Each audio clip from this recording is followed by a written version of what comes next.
নতুন সরকার তো সরকারেরই যোগ্য না। আমার পুরো সিস্টেমের উপরে আমি ধিক্কার জানাই। সঠিকভাবে রেজাল্টটা কাউন্ট হয় নাই। আমি অনেক জায়গা থেকে মিলাইছি, মিলানোর পরে আমার আসার কথা 79, তো আমার সেখানে আসছে হলো 75.5। এই 4 মার্ক যে উল্টাপাল্টা হয়েছে, কেন হয়েছে? এটা শুধু আমারই হয় না, অনেকের হয়েছে। এখন তারাও বলতেছে, বাট তারা হয়তো বা মিডিয়ার সামনে বলতেছে না। তাদেরও উচিত মিডিয়ার সামনে বলা যে এরকমভাবে ভুল অ্যান্সার কাউন্ট করা বা এরকম একটা জাতীয় পরীক্ষায় তো এরকম করা ঠিক না। এরকম সঠিকভাবে নির্ণয় করাই উচিত আমার যা মনে হয়।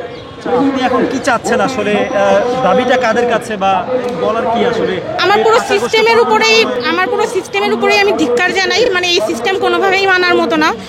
আর এখন আর কি চাবে? এখন তো ওরা অনেক বড় একটা ব্লান্ডার করছে। এটা কিভাবে ঠিক করবে সেটা ওরাই ভালো জানে, বাট এটা ঠিক করা দরকার।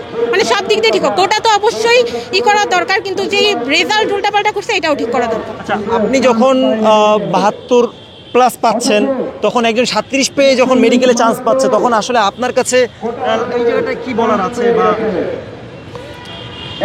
এটা তো অবশ্যই মানে মেনে নেওয়ার মতো না। এটা তো যে কেউই বলবে মেনে নেওয়ার মতো না। তো ওইটাই, এটা কিভাবে মানা যায়?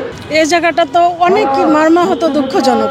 মানে আমার মেয়েকে তো কালকে আমি মানে ঠিকই রাখতে পারি না। যে আমি তো একজন মা, আমি তো অবশ্যই তার সব কিছুই জানি যে সে আরও ভালো পরীক্ষা দিছে এবং সঠিকভাবে রেজাল্টটা কাউন্ট হয় নাই। এবং যদি হায়েস্ট হয় 90, তাহলে পরে আপনার কাট নাম্বার কি করে 74 আসে? কাট নাম্বার তো আরও কম থাকার কথা। তো এরকম হলো কেন? এটা আর কি আমার দাবি যে এটা যাতে তারা মেনে নেয়। আপনি অনেক কাছ থেকে দেখছেন যে আপনার মেয়ের কষ্ট, কিভাবে পড়াশোনা করেছে, একটু যদি শেয়ার করতেন। হ্যাঁ, আমার মেয়ে অনেক কষ্ট করছে। না, আমি না, শুধু আমার আত্মীয় স্বজন, আমার মা, আমার যারা আছে ভাই বোন, সবাই জানে। সবাই কান্না করতেছে সমানে। এবং আমি একজন মা, আমি সারা রাত পড়তে দেখছি তাকে। আমি যখন উঠেছি তখন যে বলছি যে তুমি ঘুমাও, তো সে ঘুমায় নাই, সে পড়াশোনা করছে। তো পড়াশোনা করে এত তার ব্যথাও যথেষ্ট আছে, কিন্তু সে যদি চান্স না পায় তাহলে সে কষ্টটা কোথায় রাখা যায় বলেন? এরকম কেন করলো? নতুন সরকার তো সরকারেরই যোগ্য না। সরকার যোগ্য হলে তো আর এই অবস্থা হতো না।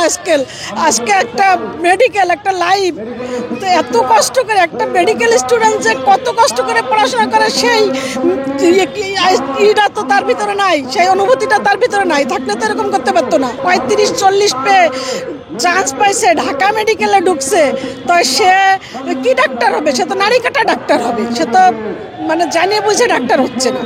তো এক্ষেত্রে তো দেশের, জাতির, সবার জন্যই ক্ষতিকর।